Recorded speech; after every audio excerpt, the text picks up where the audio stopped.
ഇടതുപക്ഷ രാഷ്ട്രീയം ഇത്രയേറെ മലീമസമായ ഒരു കാലം കേരളം മുമ്പെങ്ങാനും കണ്ടിട്ടുണ്ടോ എന്ന് ചോദിക്കുകയാണ് ഏറ്റവും പുതിയ ഫേസ്ബുക്ക് പോസ്റ്റിലൂടെ പ്രമുഖ മാധ്യമ പ്രവർത്തകനും ഇടതുപക്ഷ സൈദ്ധാന്തികനുമായ ജി ശക്തിധരൻ.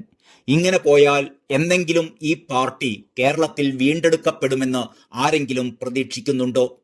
കഴിഞ്ഞ 10-15 വർഷം കൊണ്ട് നേതൃത്വ നിരയിൽ ചെന്നുപെട്ട ഊച്ചാളികളെ എങ്ങനെയാണ് ഇനിയും വെച്ചു പൊറുപ്പിക്കാനാവുന്നത്? ശക്തിധരൻ ചോദിക്കുന്നു. എല്ലാ പാർട്ടികളിലും അപരാധം പ്രവർത്തിക്കുന്നവർ ഉണ്ട് എന്നത് സത്യമാണ്. പക്ഷേ സമൂഹം പരക്കെ ആദരിക്കപ്പെടുന്ന ചില വ്യക്തിത്വങ്ങൾ ഏതു കാലത്തുമുണ്ട്. അതാണ് സമൂഹത്തിന്റെ ഈടുവയ്പ്. എന്നാൽ ഇടുങ്ങിയ രാഷ്ട്രീയ താല്പര്യം മാത്രം ലാക്കാക്കി മഹത്തുക്കളെ ചവിട്ടി തേക്കുന്ന പുതിയ അജണ്ടയുമായി കേരളത്തിലൊരു കമ്മ്യൂണിസ്റ്റ് പാർട്ടി പച്ചയ്ക്ക് തെരുവിലിറങ്ങുന്ന വഷളത്തരം മുമ്പൊരിക്കലും ഇതുപോലെ കണ്ടിട്ടില്ല. മുസ്ലിം സമുദായത്തിന്റെ ആരാധ്യനായ മതാചാര്യനെ എന്തൊക്കെ ഭാഷയിലാണ് കഴിഞ്ഞ ഏതാനും ദിവസങ്ങളിൽ സംസ്ഥാനത്തെ മുഖ്യമന്ത്രി തെരുവിലിറങ്ങി അധിക്ഷേപിച്ചുകൊണ്ടിരിക്കുന്നത്. വൈതാളികർ അതിന് ഉറഞ്ഞു തുള്ളിക്കൊടുക്കുന്നു. ഭൂരിപക്ഷ സമൂഹത്തിന്റെ പിൻബലത്തിൽ അങ്ങനെ തൽക്കാലം അഭിരമിക്കാമെന്നാണ് മുഖ്യമന്ത്രി കണക്കുകൂട്ടുന്നത്. എന്തപരാധമാണ് പാണക്കാട് സാദിഖ് അലി ശിഹാബ് തങ്ങൾ കേരള സമൂഹത്തോട് ചെയ്തത്? പിതാവായിരുന്ന പാണക്കാട് സയ്യിദ് അഹമ്മദ് പൂക്കോയ തങ്ങളുടെ മരണശേഷമാണ് ഇദ്ദേഹം ഈ പദവിയിലേക്ക് നിയമിതനായത്. സമൂഹത്തിൽ സ്പർദ്ധയുണ്ടാക്കാതെ സാഹോദര്യത്തോടെ ജീവിക്കാൻ ഓരോ പൗരനും വിട്ടുവീഴ്ചക്ക് തയ്യാറാകണമെന്ന് സാദിഖ് അലി ശിഹാബ് തങ്ങൾ അഭ്യർത്ഥിച്ചാൽ മുഖ്യമന്ത്രി കയ്യിലിരിക്കുന്ന അധികാരം കൊണ്ട് മൂക്ക് ചെത്തിക്കളയുമോ? ആരെയാണ് ഇയാൾ വിരട്ടുന്നത്? ഈ അധമൻ. ബാബരി മസ്ജിദ് തകർക്കപ്പെട്ടപ്പോൾ ശാന്തത നിലനിർത്താൻ എന്തൊക്കെ സഹിച്ച സമൂഹത്തിന്റെ സമുന്നത നേതാവാണ് പാണക്കാട് ശിഹാബ് തങ്ങൾ. ഇപ്പോൾ മുഖ്യമന്ത്രിയെ പേടിച്ച് ജീവിക്കണമത്രേ. പോയി പാട് നോക്കടോ. ഇതല്ല കമ്മ്യൂണിസം. കേരളത്തിൽ ക്രിസ്ത്യൻ ബിഷപ്പിനെ അദ്ദേഹത്തിന്റെ ആസ്ഥാനത്ത് അങ്ങോട്ട് പോയി കണ്ട് സാഹോദര്യം ഉറപ്പിക്കാൻ അന്നത്തെ മുഖ്യമന്ത്രി ഇ.കെ. നായനാർ മുൻകൈയെടുത്തത് ഓർമ്മയില്ലേ?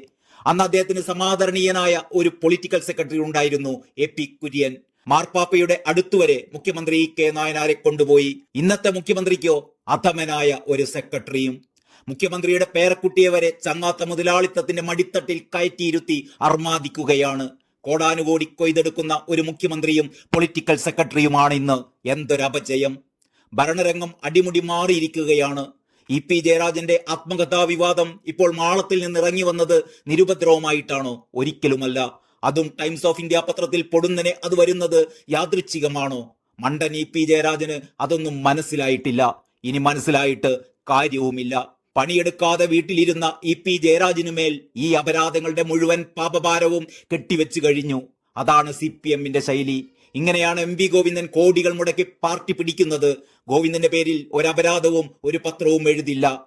എം വി ഗോവിന്ദന് ഭയമാണ്. നാളെ കിട്ടാനിരിക്കുന്ന സ്ഥാനങ്ങൾ നഷ്ടപ്പെടുമോ എന്നാണ് ഭയം. കഷ്ടം. ഒരു MLA ആകാൻ പോലും ഇനി പോക്കുണ്ടാവില്ല സഖാവേ. അതിനേക്കാൾ നല്ലത് ഇപ്പോൾ മക്കളെ കൊണ്ട് നടത്തിക്കുന്ന സ്വർണ്ണ കച്ചവടമുണ്ടല്ലോ, അത് തന്നെയാണ്. ലാൽ സലാം.